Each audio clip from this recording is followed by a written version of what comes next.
Yun, mapagpalang araw po sa bawat isa. Ang aking bati ay maligayang Pasko.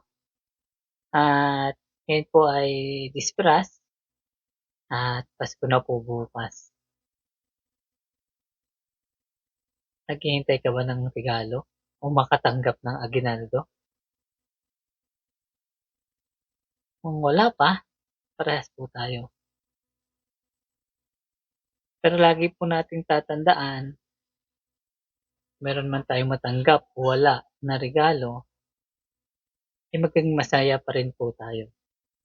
Sapagkat ang tunay pong dahilan ng araw na ito ay ang ating Panginoong Hesukristo. Atin lang pong sine-celebrate yung kanyang kapanganakan. Kaya maging masaya po tayo sa araw na ito. Meron man tayong matanggap o wala, mamahalin man ang ating natanggap o hindi, maganda man yung brand o hindi. Basta ang mahalaga ay masaya po tayo na pinagdiriwang ang araw ng Pasko.